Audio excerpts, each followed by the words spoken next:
Hello मेरे दोस्तों, कैसे हो आप सभी। भाई देखो, आज हम अपने लेक्चर के अंदर सीख रहे हैं characteristics of negotiable instrument. Sir, characteristics का मतलब होता है विशेषताएं, फीचर्स। मान लेते हैं आपने कोई फोन लिया, कोई शॉप से फोन लिया या ऑनलाइन फोन मंगाया, तो सबसे पहले आप जब भी कोई फोन लेते हैं तो क्या देखते हो? उसके फीचर्स। क्या देखते हो? फीचर्स।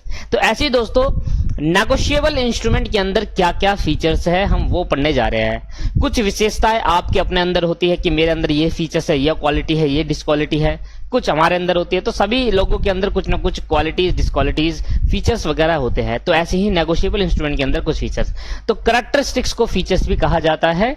और आज हम अपना कैरेक्टरिस्टिक्स चालू कर देंगे और थोड़ी आज की क्लास थोड़ी लंबी रहेगी, 1 घंटा पार जाएगी आज की क्लास, ठीक है। तो ध्यान से सुनते रहे, प्रॉपर नोटिंग करते रहे, टाइम टू टाइम अपना नोट्स प्रिपेयर करते रहे, ठीक है दोस्तों। तभी आपके पास आगे जाकर आपको बेनिफिट्स मिलेगा बहुत ज्यादा। अभी कैरेक्टरिस्टिक्स ऑफ नेगोशिएबल इंस्ट्रूमेंट का हमारे पास 3 कैरेक्टरिस्टिक्स हमें पढ़ने हैं। पहला बड़ा ही सिंपल है, यहीं पर पढ़ लेंगे तो आपको ज्यादा इसमें एग्जांपल, देखो ये कॉन्ट्रैक्ट की तरह नहीं है कि पहले आपको एग्जांपल दिया जाए, उससे आपको चीजों को समझाया जाए फिर यहां आ जाए। इसमें एग्जांपल देने लायक चीजें होती नहीं है। जहां पर होती है ना, मैक्सिमम एग्जांपल दे रखे हैं वहां पर, जहां पर होगी नहीं। अब देखो इसके अंदर मैं क्या एग्जांपल दूंगा, देखो फ्री और इनन्यूमरेबल, इनन्यूमरेबल, ट्रांसफरेबल। इनन्यूमरेबल मतलब इनफाइनाइट, इनन्यूमरेबल मतलब इनफाइनाइट, अनगिनत कहते हैं ना जिसे, अनगिनत, जिसका कोई अंत ना हो वो अनगिनत है, जिसका अंत होता है वो सीमित। तो इन अनगिनत का मतलब है इनन्यूमरेबल, मतलब any number of time. Innumerable का मतलब क्या होता है दोस्तों? Any numbers of time, any numbers of time.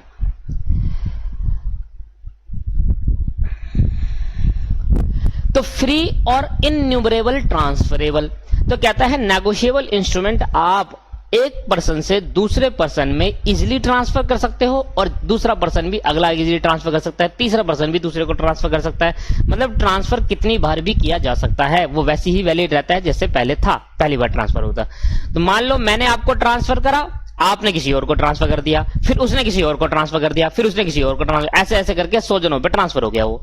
तो अभी भी वैलिड ही माना जाएगा, अभी भी वैसा ही माना जाएगा जब मैंने ओरिजिनली आपको ट्रांसफर करा था। तो ये कहता है फ्री और इनन्यूमरेबल, ट्रांसफरेबल। पढ़ना, the negotiable instrument may be transfer by delivery और बाय एंडोर्समेंट एंड डिलीवरी। क्या मतलब होता है? कहता है नेगोशिएबल इंस्ट्रूमेंट कैसे ट्रांसफर हो सकता है? एंडोर्स करके या डिलीवरी करके। दोनों का मतलब क्या होता है अभी आगे जाकर सिखाएंगे आपको कि एंडोर्स और डिलीवरी में मतलब क्या है, ठीक है भाई। अभी के लिए यहां समझो कि नेगोशिएबल इंस्ट्रूमेंट को हम डिलीवरी से भी और एंडोर्समेंट से भी ट्रांसफर करते हैं। दोनों का मतलब एक ही है, दोनों का मतलब एक ही है। मेनली आप डिलीवरी वर्ड का भी यूज कर सकते हैं, एंडोर्समेंट वर्ड का भी यूज करते हैं। ट्रांसफर की जगह ना हम वर्ड का यूज करते हैं, वो डिलीवरी या फिर एंडोर्समेंट का वर्ड का यूज करते हैं कि भाई मैंने आपको डिलीवर कर दिया या मैंने आपको ट्रांसफर कर दिया, तो वहां पर एंडोर्समेंट कहा जाता है जब हम नेगोशिएबल इंस्ट्रूमेंट पढ़ा जाता है। तो नेगोशिएबल इंस्ट्रूमेंट में लॉ में ट्रांसफर तो इंग्लिश लैंग्वेज होगी, लॉ लैंग्वेज हो गया एंडोर्समेंट, ठीक है। कहता है negotiable instrument can be transferable at infinitum. Infinitum मतलब any number of time, is that is transfer any number of time till it satisfaction. जब तक आपको सेटिस्फाई नहीं है, यार अब मेरे को पैसे लेना चाहिए, अब मुझे पैसा ले लेना चाहिए, अब मैं किसी और को पैसा नहीं दूंगा, तो वाह, जब तक आपको सेटिस्फाई नहीं हो जाए, जब तक आपको लग रहा है कि यार अब ये बहुत ट्रांसफर हो गया, अब ये बिहार का पैसा मैं ही रख लेता हूं, तो तब तक आप ट्रांसफर कर सकते हो, ठीक है। अच्छा सर, ये तो बड़ा सिंपल था। Free from defect, free from defect का मतलब क्या हुआ? कहता है the holder in a due course. Sir एक पर्सन होता है, अब ये पर्सन क्या होता है मैं आपको सिखाऊंगा थोड़ी देर में, आपको मुझे टाइम दीजिए। 2 पर्सन होते हैं, holder and holder in due course. Holder क्या होता है? होल्डर इन ड्यू कोर्स होता है, होल्डर इन ड्यू कोर्स होता है गंगा का पानी, अभी दिखाऊंगा आपको मैं, देखा। तो holder in due course obtain the goods title of the instrument not with standing. Not with standing का मतलब होता है कि कोई भी मतलब इसके कोई भी सेक्शन अगर कहता है कि भाई होल्डर इन ड्यू कोर्स गलत है तो गलत नहीं माना जाएगा, इसकी बात सबसे ऊपर रखी जाएगी, not with standing. Any defect in the previous holder title holder of the due course is one who received the instrument for consideration before maturity and without any notice as to defect in the title of the transfer। क्या मतलब हुआ दोस्तों? ध्यान समझना। अगर मैं आपको holder in due course के बारे में बताऊं, देखो 2 पर्सन होते हैं, एक होता है होल्डर, एक होता है होल्डर इन ड्यू कोर्स, एक होता है होल्डर, एक होता है holder in due course. Sir ये 2 पर्सन क्या होते हैं? पहले इन्हीं की बात कर लेते हैं, फिर आगे बढ़ते हैं, तभी समझ में आएगा holder holder in due course क्या होता है। देखो यहाँ पर मैंने आगे जाकर मैंने टाइप आपके पास पढ़ाया है। Parties to a negotiable instrument, parties to a negotiable instrument, देखो ये पार्टीज, तो मैं वहां से जंप करके सीधा party to a negotiable instrument में आ गया, पर आपको अभी नहीं उतारना, आपको ये बाद में ही उतारना है, जब आपको, मैं आपको दिखा दूंगा तब जब आपको उतारना है, जब आपके ना जब मैं बोलूंगा ना तब उतारना, अभी बस पढ़ रहे हैं। Party to a negotiable instrument, parties to a negotiable instrument, एक होता है होल्डर, एक होता है होल्डर इन ड्यू कोर्स, एक होता है होल्डर, एक होता है होल्डर इन ड्यू कोर्स। अच्छा, होल्डर किसे कहते हैं? एज पर सेक्शन 8, इसकी वो पूछ लेता है कि होल्डर की डेफिनेशन कौन से सेक्शन में लिखी गई थी और होल्डर इन ड्यू कोर्स की डेफिनेशन कौन से सेक्शन में लिखी गई है। होल्डर की definition section 8 of the negotiable instrument act के अंदर लिखी गई है और होल्डर इन ड्यू कोर्स की definition section 9 of the negotiable instrument के एक्ट के अंदर लिखी है। तो याद रहेगा, सेक्शन 8 किसका है? होल्डर का है। सेक्शन 9 किसका है? होल्डर इन ड्यू कोर्स का है। चलो, of the negotiable instrument act define the holder any person entitle in his own name to the possession thereof and is receive or recover that amount due thereon from the party thereto. Where the instrument is lost or destroyed, its holder is a person so entitled at the time of such loss or destruction. क्या मतलब हुआ है? अभी मैं आपको सिखा रहा हूँ, टेंशन मत लो, ये लैंग्वेज आपको इतना पढ़ना नहीं है। होल्डर इन ड्यू कोर्स की लैंग्वेज क्या है? एज पर section 9 of the negotiable instrument act 1881 define holder in due course as, क्या डिफाइन करा इन्होंने? कहता है holder in a due course is a person who become the processor of the instrument before consideration, before maturity, for consideration, before maturity, without any notice और as to defect in a title of the transferor. क्या मतलब हुआ? दोस्तों मैं आपको example की मदद समझाऊंगा क्योंकि ये विदाउट एग्जांपल हो ही नहीं सकता। ठीक, आओ एग्जांपल सीखते हैं। ये लो दोस्तों, सामने देखेंगे एग्जांपल और एग्जांपल की मदद से समझेंगे कि होल्डर और होल्डर इन ड्यू कोर्स होता क्या है। देखो, एक पर्सन है ए, इसने बी को माल बेचा उधार पर, ध्यान समझेंगे, sold goods in credit to B. अब बी ने इसको क्या दे दिया? बीआर दे दिया, मान लेते हैं, क्या दे दिया? बीआर दे दिया, बीआर। अब मैं समझ रहा हूं कि आपने बीआर के बारे में पहले कभी सुना है या अकाउंटेंसी के अंदर बिल ऑफ एक्सचेंज चैप्टर पढ़ा है, तो वहां पर आपको डिटेल पढ़ाया होगा। अब बीआर दे दिया, अब इसके पास क्या आ गया दोस्तों बताओ? इसके बिल साइन करा, मतलब बिल ऑफ एक्सचेंज साइन करा लिया, बिल ऑफ एक्सचेंज साइन मतलब नेगोशिएबल इंस्ट्रूमेंट दिया। और नेगोशिएबल इंस्ट्रूमेंट क्या हो सकता है? Negotiable instrument bill of exchange भी हो सकता है, नेगोशिएबल इंस्ट्रूमेंट प्रोमिसरी नोट भी हो सकता है और नेगोशिएबल इंस्ट्रूमेंट चेक भी हो सकता है। तो भैया ए ने बी को गुड्स बेचा और बी ने उसके ब्याह पर नेगोशिएबल इंस्ट्रूमेंट इशू कर दिया, मतलब बी ने इशू कर दिया या ए ने इशू करा।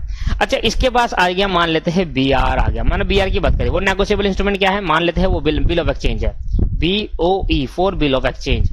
मैंने भी मान लिया कि just two negotiable instrument promissory note, cheque और बिल ऑफ एक्सचेंज 3 हो सकता है, पर मैंने बिल ऑफ एक्सचेंज मान लिया अभी थोड़ी देर। अब ए के पास बीआर आया और बी के पास क्या आ गया? बीपी आ गया। बी के पास क्या आया दोस्त? बीपी आ गया। अब ए एक दिन जा रहा था और इसका बीआर जो हो गया वो लॉस्ट हो गया। एक दिन जा रहा था, उसके पास बीआर जो हो गया, उसके पास बीआर जो पड़ा था वो लॉस्ट हो गया, उसके पास बीआर क्या हो गया? लॉस्ट हो गया। अब ये जो लॉस्ट बीआर है वो मिल गया सी को, ये जो लॉस्ट बीआर है वो किसको मिल गया? सी को मिल गया, मिस्टर सी को। अब मिस्टर सी एक्चुअल ओनर नहीं है इस बीआर का, मिस्टर सी को मिल गया ये बीआर, मिस्टर सी एक्चुअल ओनर नहीं है। अब मिस्टर सी को पैसे देने थे मिस्टर डी को, मिस्टर डी को मिस्टर सी ने पैसे देने थे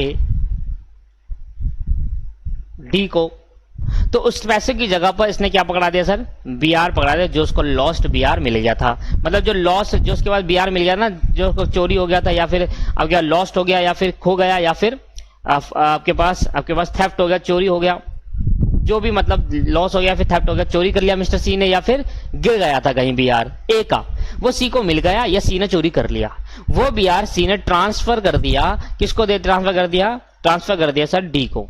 तो बीआर क्या कर दिया सर? ट्रांसफर कर दिया, किसको कर दिया दोस्त? डी को कर दिया दोस्तों ट्रांसफर। अब डी अगर 3 कंडीशन को सेटिस्फाई कर देता है, डी अगर 3 कंडीशन सेटिस्फाई कर देता है तो डी बन जाएगा होल्डर इन ड्यू कोर्स। और दोस्तों ये हमारे कौन हो गए? ए होता है होल्डर, ए होता है होल्डर कौन होता है? जिसके पास जो बीआर का होल्डर है, जो बीआर का होल्डर है, ठीक है। सी का हो गया, अब सी होल्डर बन गया। अब भले इसको ट्रांसफर नहीं करा गया, पर इसने चोरी करा या लॉस करा, इसके बाद बीआर तो आ गया, तो बीआर किसके पास है? अभी सी के पास है, तो सी कौन हो गया? होल्डर। अब डी भी होल्डर बन सकता है, पर इसको हम होल्डर इन ड्यू कोर्स भी कह देंगे। होल्डर इन ड्यू कोर्स क्यों कहेंगे, देखना ध्यान से। अगले 3 बातें सेटिस्फाई कर देता है। पहला कि डी ने जब ये बीआर लिया था वो कंसिडरेशन के लिए लिया था, फॉर कंसिडरेशन। मान लो डी ने, अरे सी ने कुछ पैसे देने थे डी को, क्यों देने थे, इसका मतलब डी ने उसको कुछ माल बेचा होगा या उधार दिए होंगे तभी देने थे। मान लो मैं सी हूं और आप डी हो, मेरे को आपको पैसे वापसी देने हैं, क्यों देने हैं, या तो पहले कभी आपने मुझे गुड्स बेचा होगा उधार पर, उसके पैसे देने होंगे, या फिर गुड्स ना बेच का होगा, या फिर आपने मुझे उधार दिया होगा, उसके पैसे देने हैं। तो अगर सी को, मुझे, डी को, आपको अगर पैसे देने हैं तो क्यों देने हैं, क्योंकि पहले कुछ ना कुछ दिया होगा। तो डी ने कुछ दिया होगा, बदले में कंसिडरेशन मिल रहा होगा डी को, मतलब आपको, आपने मुझे कुछ दिया, उसके बदले में भी आपको कुछ मिलना चाहिए, कंसिडरेशन। तो कंसिडरेशन के लिए हो प्लस ये बीआर, तब आपको जब बीआर जब मिलेगा डी को, बीआर डी को तब ट्रांसफर हो जब उसकी मैच्योरिटी ना हुई हो, तो मतलब बिफोर मैच्योरिटी ट्रांसफर हो, बिफोर मैच्योरिटी ट्रांसफर हो। और तीसरा, उसको पता ना हो, not know about the defect of the default of the title. Title का मतलब होता है ऑनर, टाइटल का मतलब क्या होता है, ऑनर। क्या टाइटल मतलब ऑनर सी था, नॉट। टाइटल का मतलब क्या होता है, ऑनरशिप। टाइटल का मतलब क्या होता है दोस्तों, ऑनरशिप होता है। और ऑनरशिप का मतलब हुआ, क्या ये बीआर का ऑनर कौन सी था, ये ए था सर, ए था। तो यहाँ टाइटल में क्या है दोस्त, डिफेक्ट है। टाइटल क्या है सर, डिफेक्ट है। क्यों डिफेक्ट है, क्योंकि ये इसका ऑनर नहीं है, इसको तो चोरी करा है, या फिर इसको लॉस था, हो गया था, कहीं पड़ा हुआ मिल गया, उसने ले लिया, उसने वापसी करना नहीं सोचा, उसने कहा कि भाई क्यों ना हम इसका यूज करा जाए गलत तरीके से। Not know about the defect of the title, not know about the defect of the title, about the defect of the title. दोस्तों अगर कोई भी होल्डर, अब बताओ होल्डर कौन बन गया, अब बताओ होल्डर कौन बन गया, ए। होल्डर का मतलब होगा सिंपल, जिसके पास वो बीआर है, that is the meaning of holder. अब वो होल्डर इन ड्यू कोर्स तब बन जाएगा अगर उसको वो बीआर कब मिला हो, 3 कंडीशन सेटिस्फाई करने के बाद मिला हो। पहली कंडीशन कि उसको बीआर कंसिडरेशन के तौर पे मिला हो, मतलब मैंने आपको बीआर दिया, मैं अब होल्डर था पहले, मैंने आपको बीआर ट्रांसफर कर दिया, अब आप बन गए होल्डर। पर आप होल्डर इन ड्यू कोर्स कब बन जाएंगे, ध्यान सुनना, आप होल्डर इन ड्यू कोर्स तब बनेंगे जब मैंने आपको बीआर दिया कंसिडरेशन के लिए, मतलब आपने मुझे कुछ दिया तो बदले मुझे भी पैसे देने थे, पर मैंने पैसे की जगह बीआर दे दिया आपको कंसिडरेशन के तौर पर। दूसरा, वो बीआर जब मैंने दिया हो वो मैच्योर ना हुआ हो, मैच्योरिटी डेट से पहले दिया हो, मतलब उसकी मैच्योरिटी 1 महीने बाद है तो मैंने उससे पहले दे दिया आपको।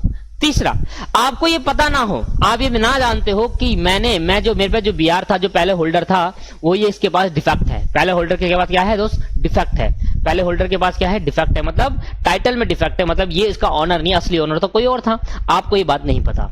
तो अगर आपको ये बात, 3 बात पता है, कंसिडरेशन के लिए मिला हो, आपके पास बिफोर मैच्योरिटी मिला होगा, और तीसरा आप ये नहीं जानते होंगे कि वो टाइटल में डिफेक्ट है, तो इस केस के अंदर आप बन जाएंगे होल्डर इन ड्यू कोर्स। इसका मतलब अगर आप होल्डर इन ड्यू कोर्स बन गए तो आप पे अब तीसरा बंदा कोई भी केस नहीं कर सकता। मतलब अब आप पे ए केस नहीं कर जाएगा, ए आपसे ये नहीं कहेगा ला भाई बिल तेरे पास कैसा आया, बिल तेरे पास क्या है, मैं तेरे पे केस करूंगा, केस नहीं कर सकता। वो केस किस पे कर सकता है, केस इस पे कर सकता है, ए सी पर, क्योंकि सी होल्डर इन ड्यू कोर्स नहीं है, क्योंकि सी का जो टाइटल था उसको पता था मेरे चोरी का लिया हुआ है। तो अगर मान लो मैंने कोई बिल इशू करा आपको, ठीक है, आपके पास बीआर है और आपसे गलती से वो बीआर आपने किसी को और को, या फिर गलती से वो बीआर चोरी हो गया या फिर लॉस्ट हो गया, तीसरे पर्सन को मिल गया, तो तीसरा पर्सन जो होल्डर है तो आप तीसरे पर्सन पे केस कर सकते हो। तो मतलब मैंने आपको बीपी दिया, बीआर दिया, आपके पास बीआर आ गया, आपने वो अपने दोस्त को दे दिया, ठीक है, तो सही तरीके से दिया है, चोरी करके नहीं दिया, तो आप भी होल्डर हो गए, वो भी होल्डर हो गया,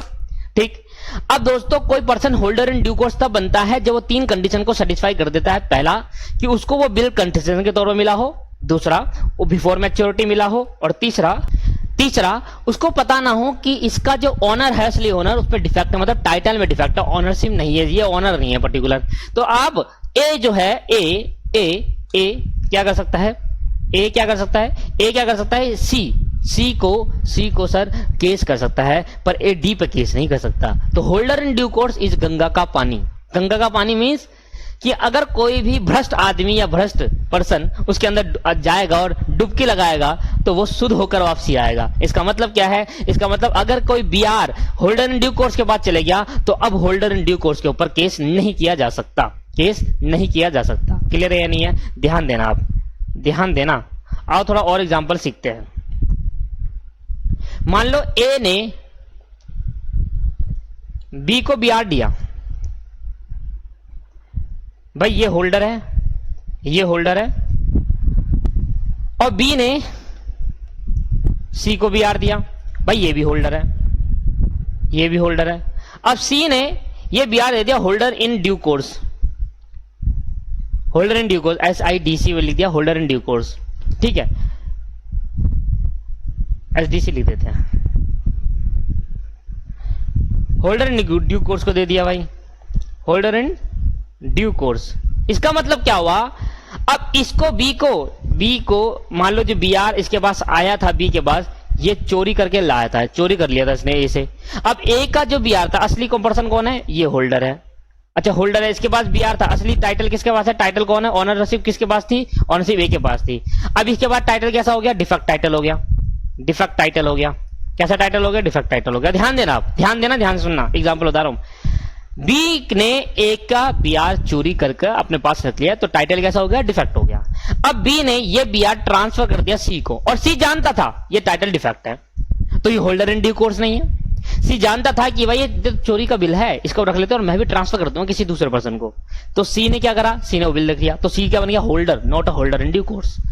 अब सी ने ये बिल देख दिया किसको? डी को, और डी कौन है? Holder in due course. मतलब डी को पता नहीं था कि ये बिल का इसका टाइटल खराब, इसका टाइटल डिफेक्ट है। दूसरा, कंसिडरेशन से लिया था और बिफोर मैच्योरिटी लिया। अगर ये तीन कंडीशन कोई भी पर्सन सेटिस्फाई कर देता है, इसका मतलब वो बन जाता है होल्डर इन ड्यू कोर्स। भाई मैंने चोरी का, मेरे पे चोरी का बिल है, मेरे पे किसका बिल है? चोरी का बिल है, बीआर पड़ा है, मैंने आपको ट्रांसफर कर दिया, कंसिडरेशन के बदले पे दिया, आपने कुछ दिया था, मैंने उसके बदले में आपको बीआर दे दिया। मैंने कहा इससे आप निकाल लेना पैसा, आपको बीपी वाला पर्सन जो होगा ना, ड्रॉई, वो आपको पैसा पे कर देगा। ठीक है सर। आपने जो बीआर में से लिया वो आपने कंसिडरेशन के तौर पे लिया। दूसरा, मैच्योरिटी से पहले लिया। और तीसरा, आपको ये नहीं पता था कि जो मैं बीआर दे रहा हूं ये असली ओनर मैं नहीं हूं, कोई और है, मेरे चोरी का है, ये नहीं पता था, तो आप बन जाओगे होल्डर इन ड्यू कोर्स। अब मेरी बात सुनना, अब मेरी बात को जरा ध्यान सुनना। अब ए बी पे केस कर सकता है और ए सी पे केस कर सकता है, पर ए डी पे केस नहीं कर सकता। यही तो समझाना चाह रहा हूं। मतलब इस पे केस कर देगा कि भाई तूने डिफेक्टिव बिल लिया, ये ए डायरेक्ट इस पे केस कर सकता है, डायरेक्ट इस पे केस कर सकता है दोस्तों, डायरेक्ट इस पे केस कर सकता है, पर इस पे केस नहीं कर सकता। मतलब होल्डर इन ड्यू कोर्स पे केस नहीं हो सकता कभी भी। कोई होल्डर इन ड्यू कोर्स पे केस नहीं कर सकता, पर होल्डर इन ड्यू कोर्स किसी पे भी केस कर सकता है।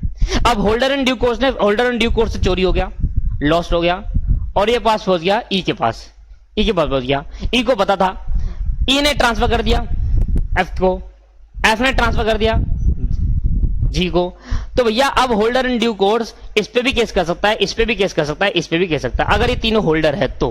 अगर इन तीनों में से एक भी होल्डर इन ड्यू कोर्स हो, मतलब होल्डर इन ड्यू कोर्स कब बनेंगे? जब तीन बातें सेटिस्फाई हो जाएगी। पहला, कंसिडरेशन के तौर पे लिया गया हो। दूसरा, आपके पास बिफोर मैच्योरिटी लिया गया हो। तीसरा, टाइटल में डिफेक्ट ना पता हो उसको पहले, मतलब डी होल्डर ड्यू कोर्स होता है, एसडीसी होता है, होल्डर इन ड्यू कोर्स, मतलब फिर यहां पर केस नहीं हो पाता। होल्डर इन ड्यू कोर्स पे केस नहीं कर सकता। मतलब कोई भी ऑनर बीआर का, कोई भी टाइटल असली ओनरशिप, वो होल्डर इन ड्यू कोर्स पे केस नहीं कर सकता। एक असली प्रिविलेजेस मिली होल्डर, पर होल्डर इन ड्यू कोर्स तभी बना जा सकता है सेक्शन 9 के तहत जब तीन बातें को सेटिस्फाई किया जाएगा। अगर एक पर्सन ने जो बीआर लिया वो कंसिडरेशन के बदले में लिया, ऐसे फ्री में नहीं लिया, भले ही वो टाइटल नहीं जानता था पर उसने फ्री में लिया, उसने कुछ दिया नहीं बदले में। मान लो आपने मुझे कुछ नहीं दिया, मैंने आपको मैंने कहा जा यार बीआर रख लिया, इसके पैसा तू रख लियो, आपने बदले में कुछ नहीं दिया था, मतलब कंसिडरेशन नहीं थी यहाँ पर। कंसिडरेशन मतलब समथिंग इन रिटर्न, आपने कुछ दिया तो मैंने बदले में दिया, पर आपने कुछ नहीं दिया, मैंने बीआर पकड़ा दिया, तो ये नहीं चलेगा, तब होल्डर इन ड्यू कोर्स नहीं हो। होल्डर इन ड्यू कोर्स तभी माना जाएगा जब आपको बदले, आपने जो दिया उसके बदले में मैंने आपको दिया। दूसरा आपको आपके बिफोर मैच्योरिटी होना चाहिए। तीसरा, आपके पास मेरा टाइटल का डिफेक्ट आपको पता नहीं होना चाहिए, तो आप बन जाओगे होल्डर इन ड्यू कोर्स। और होल्डर इन ड्यू कोर्स पे केस नहीं किया जा सकता। भाई उसको तो ना पता, वो तो अननोन पर्सन है, वो तो पता ही नहीं था उसको, वो तो ईमानदार है बंदा, उसको पता होता तो वो लेता ही नहीं। तो ये भी तो बोला कि तीन कंडीशन सेटिस्फाई कर दो। आपने कंसिडरेशन के तौर पे लिया, आपने टाइटल नहीं जानते थे और बिफोर मैच्योरिटी लिया। अगर ये तीन बातें आप सेटिस्फाई कर देते हो तो कोई पर्सन, आप असली ओनर इस बिल का, आप पे केस नहीं कर सकता। ठीक है, तो मतलब वो आगे जाकर हर किसी पे केस कर सकता है, ए इस पे केस कर सकता है, बी पे, सी पे कर सकता है, ए इस पे भी केस कर सकता है, एफ पे, ई पे भी केस कर सकता है, पर जी और डी पे केस नहीं कर सकता, क्योंकि उन्होंने ईमानदारी से लिया था, उनको नहीं पता था जिसने मुझे बीआर दिया वो चोर है। सही में, ठीक है सर, क्या समझ में आया? होल्डर और holder in due course, yes, holder and holder in due course आपको समझ में आ गया। तो कहता है होल्डर इन ड्यू कोर्स एक पर्सन होता है, वो बिकम तब बनता है अगर वो 3 बातों को सेटिस्फाई कर दे। अगर वो 3 बातों को सेटिस्फाई कर जाए तो holder in due course person बन जाएगा। एक कोई person holder in due course बन सकता है, और जैसे ही वो होल्डर इन ड्यू कोर्स पर तो असली ऑनर बिल का उसके ऊपर अब केस नहीं कर सकता। क्या क्लियर है या नहीं है सर? दोनों ही मतलब मैंने आपको समझा दिए, holder and holder in due course. अब आओ जरा उसमें चलते हैं।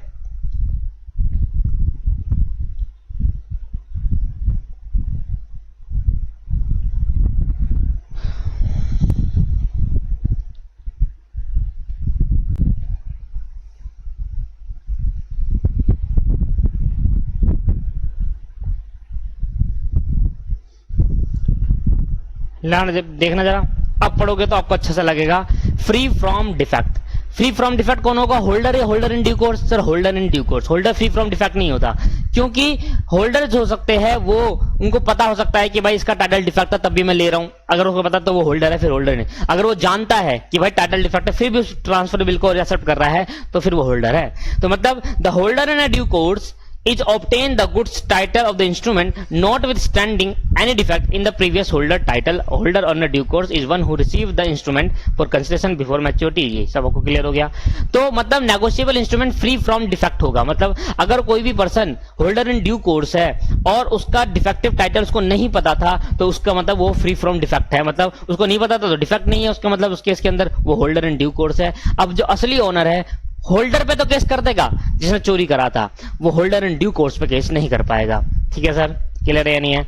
तो नेगोशिएबल इंस्ट्रूमेंट कैसा है दोस्त? Negotiable instrument free from defect and free and innumerable transferable है। ठीक है सर, क्लियर हो गया यहां पर? फ्री फ्रॉम डिफेक्ट का मतलब कि वो पर्सन जो होल्डर इन ड्यू कोर्स है उस पर डिफेक्ट का केस नहीं अप्लाई होगा, मतलब उसका टाइटल डिफेक्ट नहीं माना जाएगा, उसका टाइटल डिफेक्ट नहीं माना जाएगा। भले ही मैं ओरिजिनल पर्सन हूं, आपने चोरी करा और आपने किसी को दे दिया, उसका टाइटल भी डिफेक्ट, आपका भी डिफेक्ट। उस बंदे ने किसी और को दिया, उसका टाइटल भी डिफेक्ट, उस पर्सन का भी, आपका भी डिफेक्ट। अब उस पर्सन ने किसी और पर्सन को दे दिया तो आप सभी का डिफेक्ट। और जैसे ही एक तीसरे पर्सन ने किसी होल्डर इन ड्यू कोर्स को दिया तो होल्डर इन ड्यू कोर्स का टाइटल डिफेक्ट नहीं होगा, बाकी आप सबका टाइटल डिफेक्ट हो जाएगा, मतलब आप सब ने चोरी करा ये मान लेंगे। हाँ, तो मैंने आपको, अगर आपने मेरे से लॉस्ट हुआ या आपने मेरे से चोरी कर लिया तो आपने जिन जिन को दिया है वो सारे का टाइटल डिफेक्ट माना जाएगा, वो सब चोर माने जाएंगे, और जब तक वो ट्रांसफर ना हो जाए होल्डर इन ड्यू कोर्स पे। और जैसे ही वो होल्डर इन ड्यू कोर्स पे ट्रांसफर होगा तो होल्डर का टाइटल कभी भी डिफेक्ट नहीं होगा, होल्डर इन ड्यू कोर्स का, सॉरी, होल्डर का टाइटल डिफेक्ट हो सकता है। होल्डर का मतलब सिंपल है, जिसके पास बीआर है वो होल्डर है। एक holder holder in due course बन सकता है अगर वो 3 बातें सेटिस्फाई करते। क्लियर है नहीं है? तो होल्डर का टाइटल तब तक डिफेक्ट रहता है जब तक वो ट्रांसफरेबल हो रहा है। आप मान लेते हैं मैं चोर हूं, ठीक है, मैं अपने आपको मान लेता हूं चोर है, और मैंने अगर किसी को ट्रांसफर कर दिया, मान लो मेरे को बिल मिला, मैंने आपको ट्रांसफर कर दिया, आपको नहीं, आपको पता था कि भाई ये बिल चोरी का है और आपने फिर भी एक्सेप्ट कर लिया, तो आप भी, आपका टाइटल भी डिफेक्ट, टाइटल मतलब ओनरशिप डिफेक्ट हो जाएगी। अब आप वो बिल के असली ओनर नहीं हो, आप तो चोर हो, ऐसे माना जाएगा। और सॉरी, और अगर आपने किसी को ऐसे बंदे को ट्रांसफर कर दिया जिसको नहीं पता था डिफेक्ट के बारे में, जो कंसिडरेशन के लिए था और बिफोर मैच्योरिटी दिया, तो वो होल्डर इन ड्यू कोर्स, उसका टाइटल डिफेक्ट नहीं माना जाएगा, वो बिल उससे नहीं। अब असली owner holder in due course से बिल नहीं मांग सकता, आप दोनों पे केस करके आपका पैसा डैमेजेस मांग सकता है, हम दोनों पे, हम इस पे, आप पे भी केस कर सकता है क्योंकि आपका टाइटल भी डिफेक्ट हो गया हमारे को। मतलब एक तरीके से देखा जाए होल्डर का टाइटल डिफेक्ट हो जाता है पर holder in due course defect free from defect है। मतलब अगर उसके पास बीआर पहुंच गया, इसका मतलब दोस्तों अब उससे कोई केस नहीं कर सकता, अब उससे बीआर नहीं ले सकता कोई वापसी, क्योंकि वो उसने ईमानदारी से लिया है बीआर। जिसने चोरी करके लिया है, जो भ्रष्ट इंसान है उसने लिया है, तो वो नहीं माना जाएगा। कहता है कुछ तीसरी आपके पास है, holder issue in his own name, holder issue in his own name, the holder in due course of the negotiable instrument can issue on the instrument is his own name. क्या मतलब है? इसका मतलब है कि होल्डर इन ड्यू कोर्स, जब हम B R transfer करते हैं ना दोस्तों, क्या होता है, जब हम बीआर ट्रांसफर करते हैं तो लिख देते हैं कि भाई मैंने इसको ट्रांसफर किया, उस बीआर के पीछे बैक साइड पर लिख देते हैं कि मैंने सी को ट्रांसफर कर दिया। अब सी जब ट्रांसफर करेगा तो सी डी को ट्रांसफर करेगा, ये लिखेगा उस बैक साइड में मैंने डी को ट्रांसफर कर दिया। अब डी कहेगा मैंने होल्डर इन ड्यू कोर्स को ट्रांसफर करा है। तो भैया जिस बंदे ने, अब होल्डर इन ड्यू कोर्स ने कहा कि भाई मैंने एफ को ट्रांसफर करा है, वो होल्डर है, ठीक है। अब एफ को ट्रांसफर कर दिया या एफ ने चोरी कर लिया, तो जिस पर्सन का नाम है उसमें, तो उस पर्सन पे holder in due course case कर सकता है। मैंने आपको बताया आपको एग्जांपल में कि होल्डर इन ड्यू कोर्स चाहे अगर इसने चोरी से इसको ले लिया तो इस पे भी केस कर सकता है, इस पे भी केस कर सकता है, इस पे जिसका नाम होगा उस बिल ऑफ एक्सचेंज के अंदर उस पे केस कर सकता है। तो मतलब holder to sue in his own name, मतलब the holder in due course of the negotiable instrument can sue on the instrument in his own name, अपने नाम से भी केस कर सकता है। मतलब क्या हुआ, मतलब ये हुआ कि भैया अपने नाम से केस करेंगे, ऑब्वियस सी बात है कि भाई मैंने ये मेरा ये बिल चोरी हो गया है और ये बिल ए ने ले लिया चोरी करके, अब ए इसको ट्रांसफर करा है, तो मैं अपने नाम से ए पे भी केस कर सकता हूं, जिसको इसने ट्रांसफर करा उस पे भी केस कर सकते हैं, जिसको ट्रांसफर करा उस पे भी केस करा जा सकता है। That is called holder to sue in his own name. Holder चाहे तो अपने मर्जी चाहे, अगर उसको लगा कि भाई ये मेरे से धोखा करके इसने लिया है या फिर इसने फ्रॉड करके लिया है या फिर चोरी करा है, लॉस्ट हो गया तो तब लिया है, तो उस केस के अंदर वो केस पे कर सकता है, सिंपल। और कहता है कुछ प्री अजम्पशन है कि प्री अज्यूम कि हम मान लेंगे कि नेगोशिएबल इंस्ट्रूमेंट के अंदर ये है, प्री अजम्पशन पहले से ही मान लिया चलेगा। कैसे? A negotiable instrument is subject to a certain presumption. कुछ प्री अजम्पशन है लिस्ट इन अंडर सेक्शन 18, 118 और 190। ये याद रखना, प्री अजम्पशन कौन से सेक्शन के अंदर लिखी है? अंडर सेक्शन 118 और 190। एमसीक्यू पूछेगा भाई, एमसीक्यू पूछेगा, ये आपको याद रखना कि प्री अजम्पशन कहां पे लिखी गई है? अंडर सेक्शन 118 और 119 में। बुक खोलेंगे जैसे कि सच एज टू कंसीडरेशन कैसा होना चाहिए, due date time of the acceptance, transfer, endorsement etcetera, ये सारी चीजें प्री अजम्पशन में आएगी। मतलब कि पहले आपको ये मानना डालना पड़ेगा इसके अंदर कि क्या डेट है, अगर नहीं डालोगे तो अपने आप से डेट मान लेगा जो भी उनकी प्री अजम्पशन। ये लिखा गया है, मान लो आपने डेट नहीं लिखी, आपने बीआर एक्सचेंज करा, आपने तो भाई प्री अजम्पशन है कि भाई ये 3 महीने तक वो बीआर वैलिड रहेगा, होता है ना। जैसे चेक के अंदर कोई डेट नहीं होती तो चेक 3 महीने तक के लिए वैलिड रहता है। आपने आज चेक इशू करा, चेक की प्री अजम्पशन बता रहा हूं, जिस दिन आपने चेक करा उस दिन से 3 महीने के बाद अगर आपने चेक डिपॉजिट नहीं कराया बैंक में या बैंक से पैसा उसका विड्रॉ नहीं करा उससे, तो वो चेक करा हो जाएगा, एक्सपायर मान लिया जाएगा। दैट इज 3 मंथ जो आपको दे रखी है डेट, प्री अजम्पशन मानी जाती है। तो नेगोशिएबल इंस्ट्रूमेंट में एक चेक होता है, चेक के अंदर क्या होती है? डेट, प्री अजम्पशन होती है। अगर आपने डेट लिख दी तो वेल एंड गुड, नहीं लिखी तो उस दिन से 3 महीने के बाद एक्सपायर हो जाएगा। क्लियर नहीं है? और आपको पता है चेक कभी इशू करोगे ना तो 3 महीने के अंदर उसको डिपॉजिट कराना होता है बैंक में, नहीं तो वो एक्सपायर माना जाता है। तो 3 महीने जब प्री अजम्पशन डेट। तो सेक्शन 118 और सेक्शन 119 के अंदर कुछ प्री अजम्पशन लिखी है कि अगर आपने ये नहीं लिखा तो हम ये मान लेंगे, वो हमें पढ़ने की जरूरत नहीं है। प्री अजम्पशन क्या है वो हमें पढ़ने की जरूरत नहीं है, बस ये याद रखना कि pre assumption under section 118 and 119 में दी गई है। ठीक है सर। कहता है कुछ एग्जांपल भी है, जैसे share certificate with a blank transfer deed, deposit receive made in a receipt are not a negotiable instrument. कहता है ये आपको बहुत इंपॉर्टेंट पॉइंट है, ये कहता है share certificate with blank transfer deed.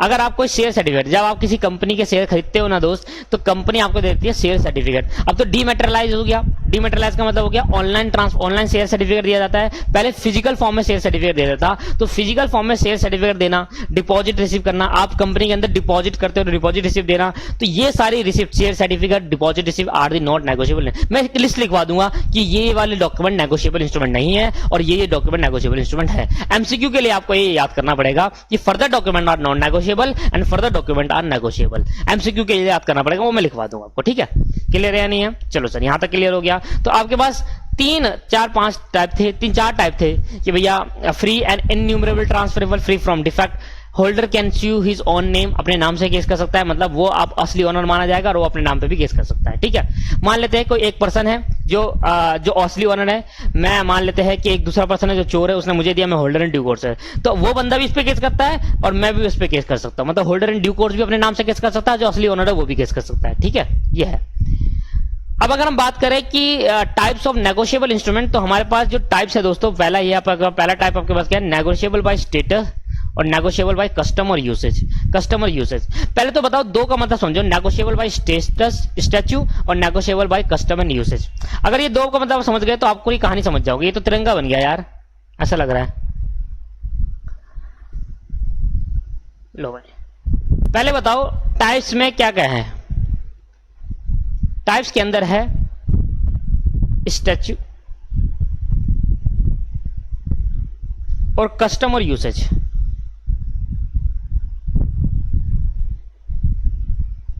देखो, स्टैच्यू का मतलब है कि लॉ द्वारा बनाए गए हैं, law made by law. Made by law, मतलब वो डॉक्यूमेंट जो स्टैच्यू डॉक्यूमेंट है, स्टैच्यू मतलब क्या हो गया, मेड बाय लॉ द्वारा बनाए गए डॉक्यूमेंट, मतलब लीगल डॉक्यूमेंट। और वो डॉक्यूमेंट जो जनरल पब्लिक द्वारा बनाया, made by general public, made by general public.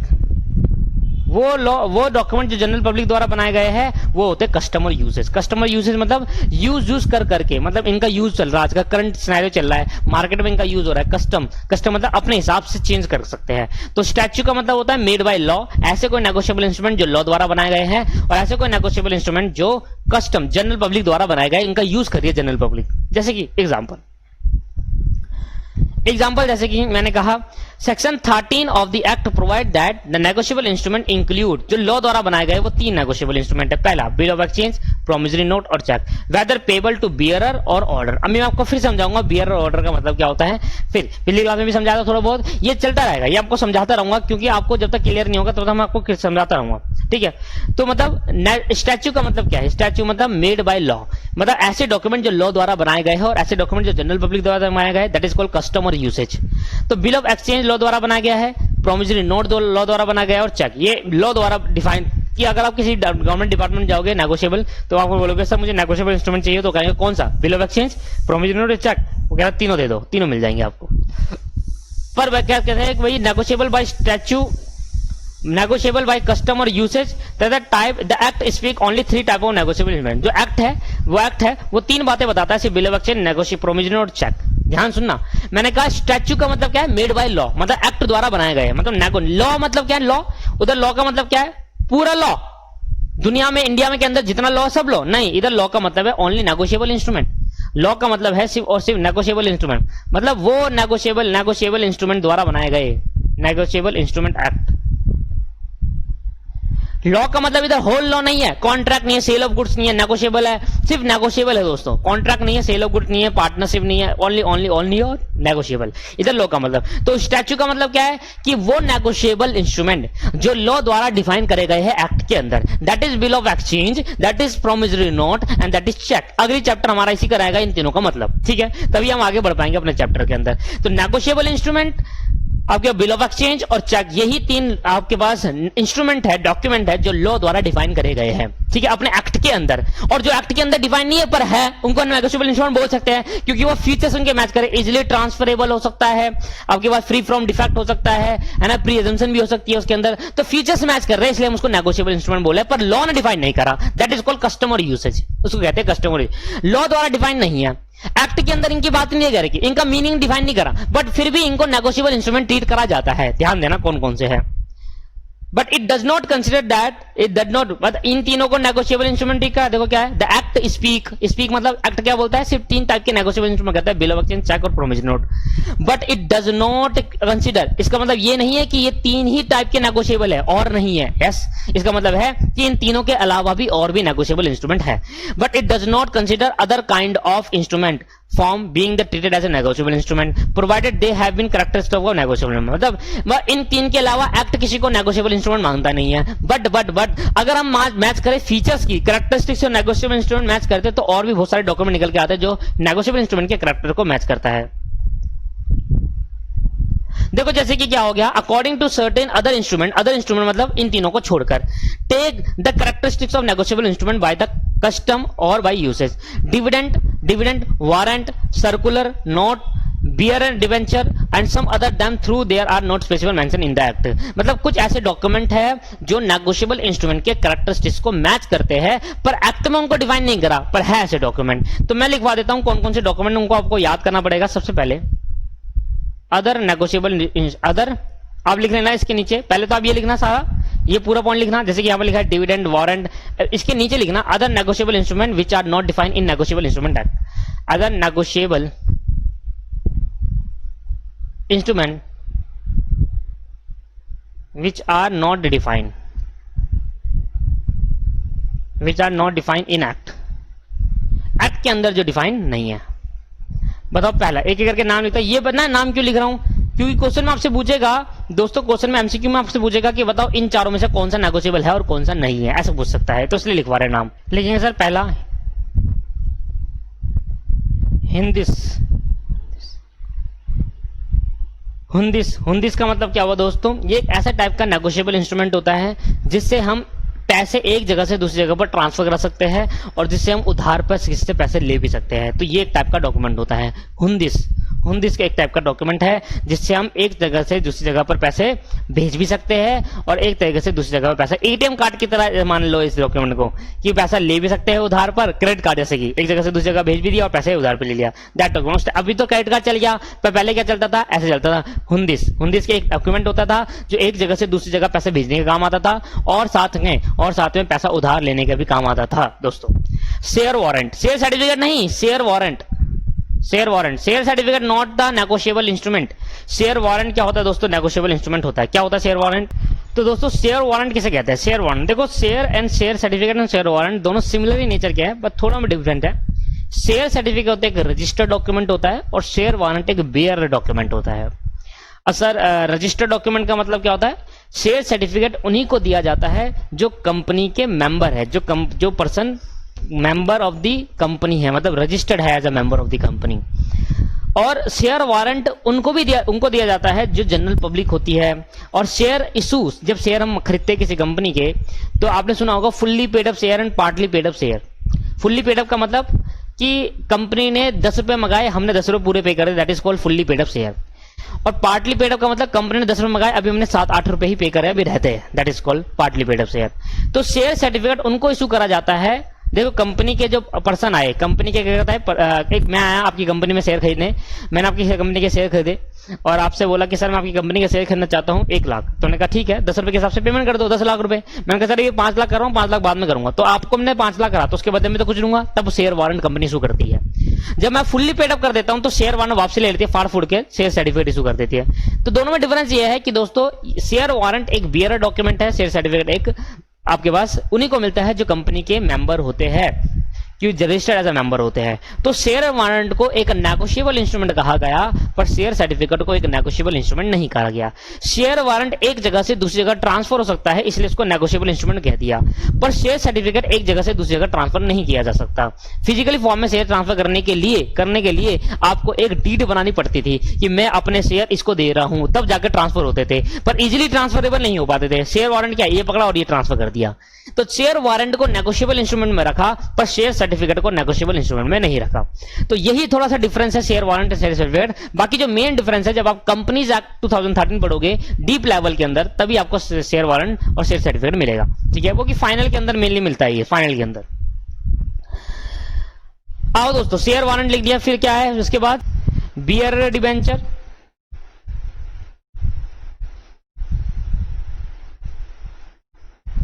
और सर्कुलर नोट। सर्कुलर नोट दोस्तों, सर्कुलर नोट क्या कहते हैं, बियरर डिबेंचर किसे कहते हैं ये भी समझा देते हैं थोड़ा बहुत। Circular note, bearer debenture. देखो दोस्तों बियरर डिबेंचर क्या होता है, देखो मैं अभी थोड़ी टाइम के लिए एज्यूम कर रहा हूं कि डिबेंचर का मतलब आपको पता है। थोड़ा सा एक डिफाइन कर देता हूं डिबेंचर, जिनको नहीं पता सिंपली आगे जाकर पढ़ोगे। डिबेंचर का मतलब दोस्तों होता है जब हमारी कंपनी, मेरी कंपनी है, मेरी कंपनी को चाहिए पैसा, फंड चाहिए, तो मैंने जनरल पब्लिक से बोला क्या आप हमें लोन दोगे, बैंक से नहीं बोला। जब हम बैंक से लोन लेने जाते हैं तो बोलते हैं बैंक लोन, और जब हम जनरल पब्लिक से कहते हैं कि आप हमें हमारी कंपनी के अंदर पैसा दो, हमें लोन दो, एज अ लोन दो, हम आपको फिक्स रेट ऑफ इंटरेस्ट देंगे और इंटरेस्ट बैंक वाले लोन से ज्यादा ही होगा, मतलब बैंक में अगर आप जमा कराओगे पैसा, एफडी कराओगे, उससे ज्यादा ही हम आपको देंगे, दैट इज कॉल्ड डिबेंचर। तो जब पब्लिक, जनरल पब्लिक बैंक को, कंपनी को पैसा देती है तो हमें उसके बदले में डिबेंचर इशू करने पड़ते हैं। हमें इसके बदले में क्या इशू करना पड़ता है, एक सर्टिफिकेट इशू करना पड़ता है जिसका नाम होता है डिबेंचर। डिबेंचर की खासियत यह है कि एक तरीके का लोन होता है, लॉन्ग टर्म लोन होता है, इसमें फिक्स रेट ऑफ इंटरेस्ट मिलता है, बस नाम डिबेंचर दे दिया। जैसे बैंक लोन होता है ना, ऐसे बैंक से लोन लिया तो बैंक लोन, ऐसे पब्लिक से लोन लिया तो डिबेंचर, पब्लिक से लोन लिया तो दोस्तों डिबेंचर कहा जाता है। तो डिबेंचर जो होता है एक मेनली एक लॉन्ग टर्म लोन होता है जिसमें हमें जनरल पब्लिक को फिक्स रेट ऑफ इंटरेस्ट देना पड़ता है। अब आप मेरे बैंक के पास जाओगे, बैंक में पैसा डिपॉजिट कराओगे, आपको सेफ, आपको लगेगा कि यार सेफ है पैसा मेरा, पर अगर आप किसी कंपनी के अंदर पैसा लाकर डिपॉजिट करते हो, एज अ कंपनी को लोन देते हो लॉन्ग टर्म के लिए, फिक्स इंटरेस्ट लेने के लिए, फिर इंटरेस्ट कमाने के लिए, ज्यादा इंटरेस्ट कमाने के लिए। अच्छा बैंक के पास, बैंक कंपनी को क्यों लोन देगी, बैंक आप जनरल पब्लिक बैंक को लोन देगा, कंपनी को क्यों दोगे, क्योंकि बैंक में जो रेट ऑफ इंटरेस्ट मिलेगा वो कम मिलेगा मिलेगा, कंपनी में रेट ऑफ इंटरेस्ट ज्यादा मिलेगा। इसलिए लालच क्या आता है कि यार बैंक में पैसा लगाने से अच्छा कंपनी को डिवेंचर इशू कर ले, कंपनी के डिवेंचर खरीद ले। तो डिवेंचर टेकेगा लॉन्ग टर्म लोन होते हैं जो कि इसमें फिक्स रेट ऑफ इंटरेस्ट मिलता है, जो कि बैंक के नॉर्मल रेट से हायर रेट होता है। इसके अंदर 8-9% का रेट होता है, बाकी बैंक में 6-7 चल रहा है मेनली, अब 8-9 का चल रहा है, तो काफी अच्छा इंटरेस्ट मिल जाता है इसके अंदर। अब पब्लिक हमारे पास आएगी, हमसे हमारे पैसे डिपॉजिट करेगी, तो हमें भी बदले में उसको कुछ देना पड़ेगा, तो हम उसको सर्टिफिकेट दे देते हैं। उस सर्टिफिकेट को बोलते हैं डिवेंचर। जैसे शेयर का सर्टिफिकेट होता है, ऐसे डिवेंचर सर्टिफिकेट होते हैं। तो डिवेंचर सर्टिफिकेट, तो डिवेंचर कई टाइप के होते हैं, टाइप्स ऑफ डिवेंचर। उसमें से एक डिवेंचर होता है बियरर डिवेंचर। बियरर डिवेंचर का मतलब क्या हुआ? बियरर डिवेंचर का मतलब होता है जब जनरल पब्लिक कंपनी के पास आएगी और कंपनी से कंपनी के डिवेंचर खरीदेगी, मतलब कंपनी को लोन देगी तो डिवेंचर ले लेगी हमारे से, ठीक है, सर्टिफिकेट ले लेगी, तो हम उसको बियर डिवेंचर इशू करेंगे। और उसका मतलब ये हुआ कि हम उस पर्सन का उसमें नाम नहीं लिखेंगे, हम उस पर्सन को उसको नाम लिखेंगे कि किस पर्सन को हमने डिवेंचर दिए। क्यों नहीं लिखेंगे सर? उसने मना करा है, उसने कहा है सर मुझे मेरे सर्टिफिकेट के अंदर मेरा नाम मत लिखना, मेरे सर्टिफिकेट में मेरा नाम खाली छोड़ देना, क्योंकि ये डिवेंचर मैं आगे ट्रांसफर कर सकता हूं किसी भी पर्सन को अगर वो खरीदना चाहेगा। अगर मैं बोलूंगा भाई देख 2 लाख रुपए का डिवेंचर है, मैंने कंपनी में 2 लाख रुपए इन्वेस्ट कर रखे हैं, 10% के रेट से मिल रहा है, तू लेना तो ले, ला 2 लाख मुझे दे दे।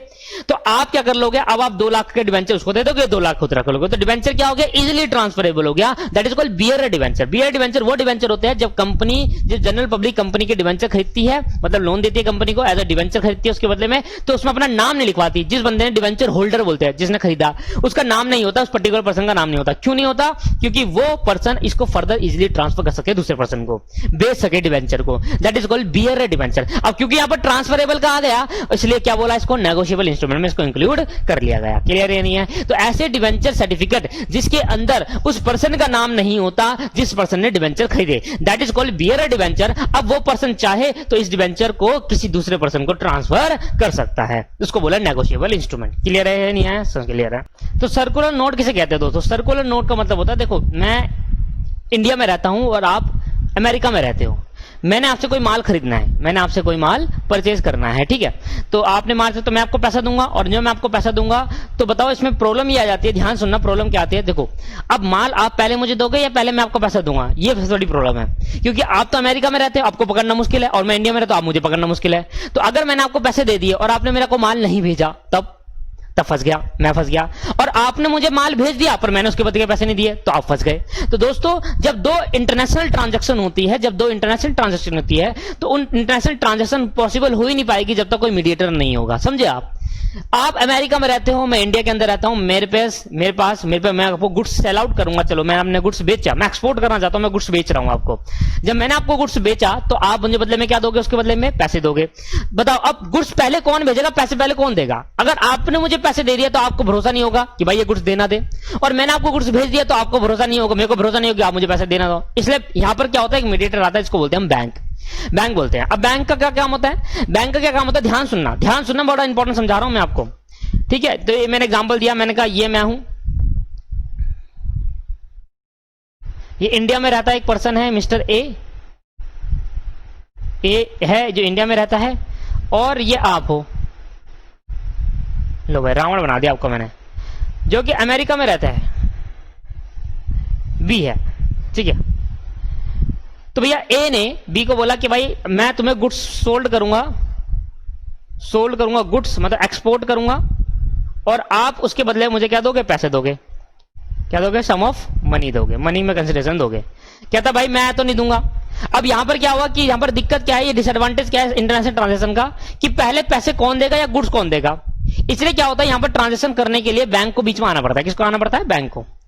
बैंक को बीच में आना था। अब देखो क्या हुआ, ध्यान सुनना, ये पता प्रॉब्लम समझना है इंटरनेशनल ट्रांजैक्शन के अंदर, कि भैया मैं गुड्स भेजूं या पहले उससे पैसे मंगाऊं। अगर मैंने गुड्स भेज दिए और उसने पैसा नहीं दिया तो फिर मैं तो उसको पकड़ नहीं पाऊंगा, क्योंकि हमारे लॉ के अंदर तो सीमित ही नहीं है भाई, कंट्री के अंदर थोड़ा ना पकड़ सकता हूं मैं, वो तो बाहर कंट्री का लॉ चलता है वहां पर। और अगर उसने मुझे पैसे गुड्स भेज दिया और मैंने उसको पैसे नहीं दिए तो वो मुझे नहीं पकड़ पाएगा, तो दोनों घबरा रहे हैं। तो बैंक को मीडिएटर बनाए, क्योंकि बैंक इंटरनेशनल बैंक है। एसबीआई जानते हो? SBI is a international bank. एक एसबीआई एक इंटरनेशनल बैंक है जो अमेरिका के अंदर भी है, जो अलग अलग कंट्रीज के अंदर है, एसबीआई का बैंक खोला गया है।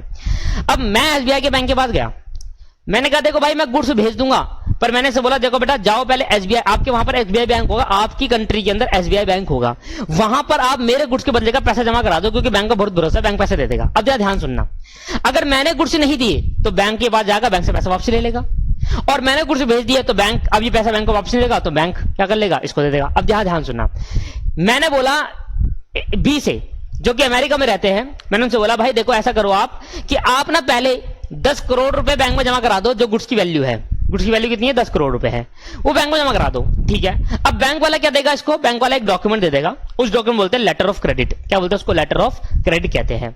लेटर ऑफ क्रेडिट पढ़ाएगा आपने 11वीं क्लास में पढ़ा होगा, बिजनेस की क्लास में। इसको ही बोलते हैं सर्कुलर नोट, इसको ही क्या बोलते हैं, सर्कुलर नोट कहा जाता है, सर्कुलर नोट कहा जाता है, ठीक है। अब लेटर ऑफ क्रेडिट दे दिया बैंक ने कि भाई ये 10 करोड़ रुपए की वैल्यू, ये 10 करोड़ की वैल्यू अब सर्कुलर नोट की है, मतलब जो बैंक के पास जो सर्कुलर नोट लेकर आया उसको 10 करोड़ रुपए दे देगी बैंक बिना बोले। अब इतनी, मतलब ये सर्कुलर नोट की वैल्यू एक सम ऑफ स्पेसिफिक मनी में है। ये सर्कुलर नोट की वैल्यू क्या है, एक सम ऑफ स्पेसिफाइड मनी है, 10 करोड़ रुपए इसकी वैल्यू है, ठीक है सर। अब क्या हुआ, अब ये सर्कुलर नोट इसने जमा करा दिया बैंक में 10 करोड़ रुपए, बैंक पे बहुत भरोसा रहता है, बैंक कुछ नहीं करेगा, बैंक पे डिफॉल्ट नहीं करता कभी भी। अब 10 करोड़ सर्कुलर नोट लेके इसके पास आ गया सर्कुलर नोट। अब ये सर्कुलर नोट इसने गुड्स ले, ये गया वहां पर, इसने गुड्स लिया, सर्कुलर नोट इसको ट्रांसफर कर दिया। क्या कर दिया दोस्तों, इसको सर्कुलर नोट को क्या कर दिया, ट्रांसफर कर दिया। देखो सर्कुलर नोट हो गया, ट्रांसफर नहीं हो गया, हो गया। अगर क्योंकि सर्कुलर नोट ट्रांसफर हो गया इसलिए इसको बोला नेगोशिएबल इंस्ट्रूमेंट।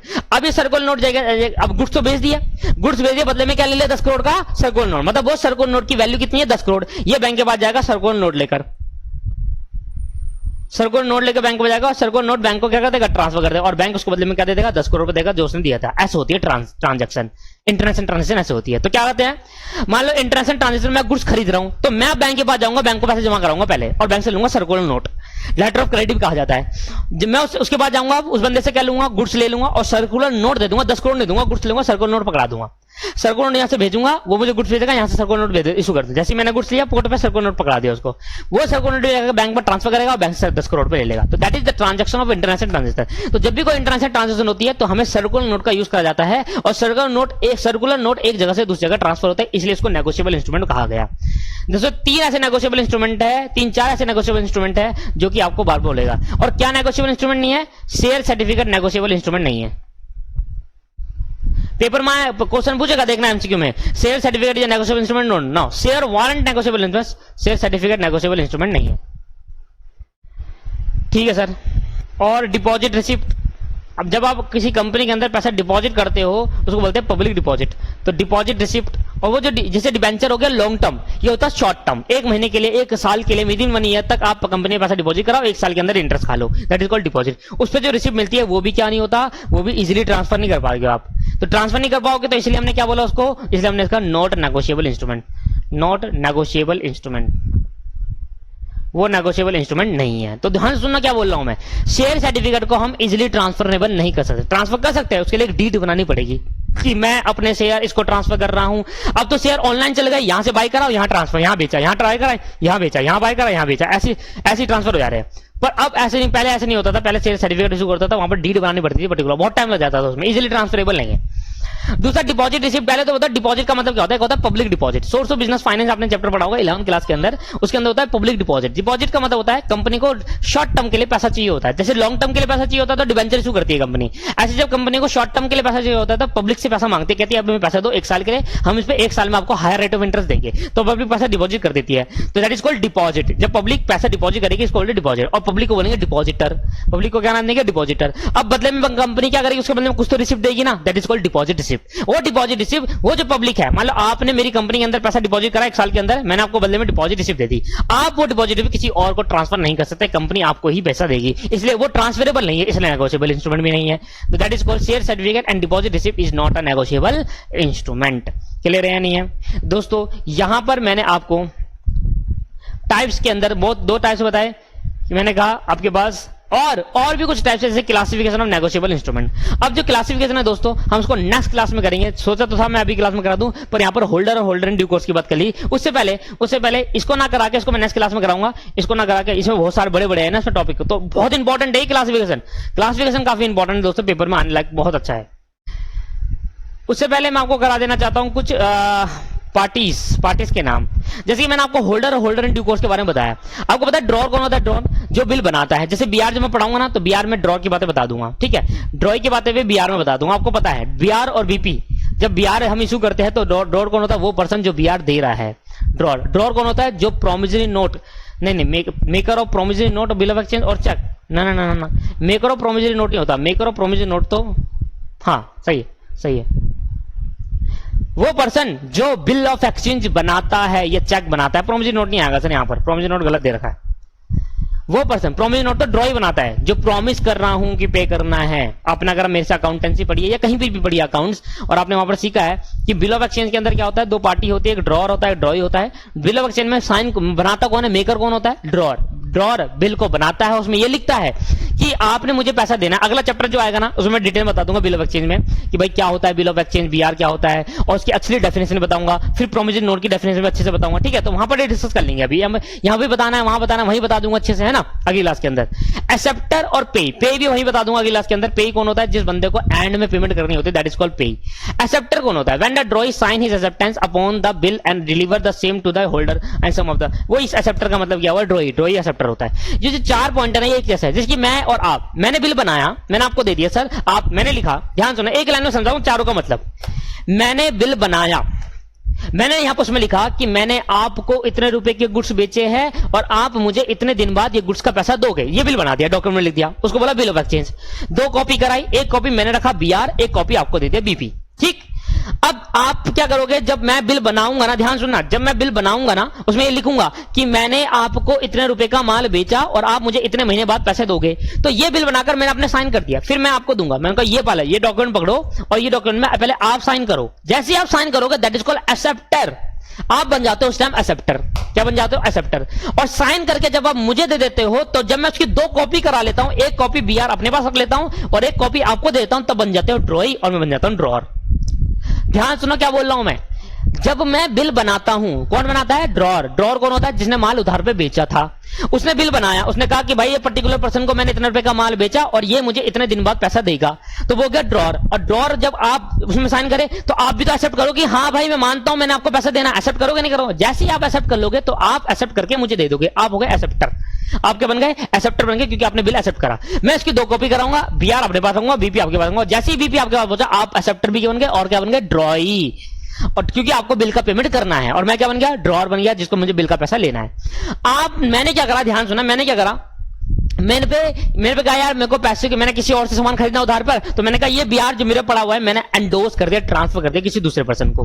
अब ड्रॉर में था, पर मैंने किसको बीआर किसको दिया, किसी दूसरे पर्सन को, मतलब किसी ए पर्सन को मैंने बीआर दे दिया, ठीक है। जब मैंने बीआर किसी ए पर्सन को दिया तो अब बीआर मेरे पे नहीं, अब आप पेमेंट मुझे नहीं, आप पेमेंट इसको करोगे। तो एंड पेमेंट जिसको होती है वो पर्सन होता है पेई। तीनों बातें एक किस्म में। ड्रॉई और एक्सेप्टर एक ही होते हैं। ड्रॉर और पेई एक हो सकते हैं, अलग अलग भी हो सकते हैं। मतलब अगर मैंने किसी को बीआर एंडोर्स नहीं करा तो ड्रॉर भी मैं बन गया, पेई भी मैं बन गया, क्योंकि एंड पेमेंट जिसको बिल की पेमेंट होती है वो होता है पेई। जो पेमेंट करता है वो नहीं, जिसको पेमेंट मिलेगी वो पेई होगा। अब वो मुझे भी मिल सकती है, कब मिलेगी, जब मैंने बिल को एंडोर्स ट्रांसफर नहीं करा, बीआर मेरे पास रहा। अगर मैंने बीआर किसी पर्टिकुलर पर्सन को, दूसरे पर्सन को दे दिया, तो अब वो पेई चेंज हो गया, ड्रॉर में हो गया, पेई अलग हो गया। अगर मैंने एंडोर्स नहीं करा तो ड्रॉर भी में ही, पेई भी में ही। तो क्लियर है या नहीं है। तो ये तीन बातें मैं आपको डिटेल में समझाऊंगा, बाकी आप इनको लिख लेना अगर लिखना चाहो। नहीं लिखना चाहते हो कोई दिक्कत नहीं है, नहीं लिखना चाहते हो कोई दिक्कत नहीं है। मुझे यहां से फिर अलग बातें सिखानी है। पेमेंट ऑफ ऑनर किसे कहते हैं, ठीक है, payment of honour, payment of acceptance of honour किसे कहते हैं, फिर drawee in case of need क्या होता है। तो ये तीन बातें और सिखानी है जो मुझे आपको। तो अभी हमारे पास क्या है, क्लासिफिकेशन रह गए। मैंने आपको टाइप्स ऑफ पार्टी सिखा दिया। पार्टीज कितने टाइप की होती है आपको पहले बताओ, क्या क्या टाइप सिखाए। देखो पार्टी इन नेगोशिएबल एग्रीमेंट क्या हो सकते हैं, नेगोशिएबल मतलब चेक वक सब इंक्लूड है, चेक बीआर और प्रोविजन सब इंक्लूड है। तो ड्रॉर हो सकता है, ड्रॉई हो सकता है, एक्सेप्टर हो सकता है, एक्सेप्टर, और आपके पास पेई हो सकता है, होल्डर हो सकता है, और होल्डर इन ड्यू कोर्स हो सकता है, और दो पार्टी तीन पार्टी हो रहा है, payment of honour, acceptance of honour, और आपके पास drawee in case of need. तो पहले अगली क्लास में आती पहले ये तीन कराऊंगा मैं, पहले तीन करूंगा तो इसको कंप्लीट हो जाएगा, पार्टी टू नेगोशिएबल इंस्ट्रूमेंट। फिर उसके बाद कराऊंगा क्लासिफिकेशन ऑफ आपके पास। तो अगर आप चाहो तो आप इसको भी लिख सकते हो, इनको भी लिख सकते हो। पार्टी टू नेगो, देखो हमने क्या करा मैं आपको बताता हूं कहां से कहां लिखना है। इनको टाइप्स को मत लिखना, अभी टाइप्स मत लिखना। देखो यहां पर आपने पहले तो हमने टाइप्स ऑफ नेगोशिएबल लिख लिया, नेगोशिएबल टाइप्स लिखने के बाद आप वो पार्टी टू नेगोशिएबल इंस्ट्रूमेंट लिख लो, यहाँ छाप, इसके बाद छाप लो। इसके बाद तो मैंने आपको ये बोला ये लिखने को, ये ये लिखने को, ये कौन नहीं है कौन है। उसके बाद ये लिखने के बाद आप फिर वो लिखो, ये मत लिखना अभी, ये क्लासिफिकेशन है, कितने टाइप्स में नेगोशिएबल इंस्ट्रूमेंट को क्लासिफाई करा गया। एक तरीके से देखा जाए तो टाइप सी हो गई, क्लासिफाई का दूसरा मतलब टाइप सी होता है दोस्तों। तो ये और क्लासिफाई करा गया कि बियर और ऑर्डर इंस्ट्रूमेंट, यहां फिर बताऊंगा बियर और ऑर्डर में। तो पहले मैं आपको अगली क्लास के अंदर वहां सिखाऊंगा, वो उसको पूरा करूंगा पहले। इसके बाद यहां से पहले आप ये उतार लो, ठीक है। ये उतारने के बाद आप सीधा नीचे बढ़े और वो उतार ले पार्टी टू नेगोशिएबल इंस्ट्रूमेंट, ये पार्टी टू नेगोशिएबल इंस्ट्रूमेंट, ये उतार लो। इसके अंदर मैंने आपको 3-4 बातें बताई। एग्जांपल लिख लेना, होल्डर एंड ड्यू कोर्स का example, holder and due course के नीचे लिख लेना, वो जो मैंने ऊपर बताया, पीछे बताया था। ड्रॉर के बारे में उतार लेना, ड्रॉ उतार लेना, एक्सेप्टर उतार लेना, पे उतार लेना, होल्डर या होल्डर बता लेना, या तो नाम लिख सकते हो, कोई दिक्कत नहीं है, उतारना नहीं मत उतारो, नाम लिख सकते हो। उतारोगे तो अच्छी बात है, आपको समझ में भी आएगा। होल्डर एंड ड्यू कोर्स जब भी उतारोगे उसके नीचे वो एग्जाम्पल लिख लेना, 2 एग्जाम्पल। फिर अगली क्लास में ये कराऊंगा आते ही उसको नीचे उतार लेना, फिर क्लासिफिकेशन में जाएंगे, ठीक है, और चैप्टर खत्म हो जाएगा। नेगोशिएबल में जितनी चीजें थी सब पढ़ लेंगे। फिर नेक्स्ट चैप्टर स्टार्ट करेंगे कि बिल ऑफ एक्सचेंज किसे कहते हैं, प्रोविजन नोट किसे कहते हैं, चेक किसे कहते हैं, ये सब पढ़ेंगे। फिर वो खत्म हो जाएगा, फिर चलेंगे क्रॉसिंग पे। क्रॉसिंग कितने टाइप की चेक होता है, चेक को कैसे क्रॉसिंग कर सकते हैं, वो भी काफी अच्छा इंपॉर्टेंट टॉपिक है, ठीक है दोस्तों।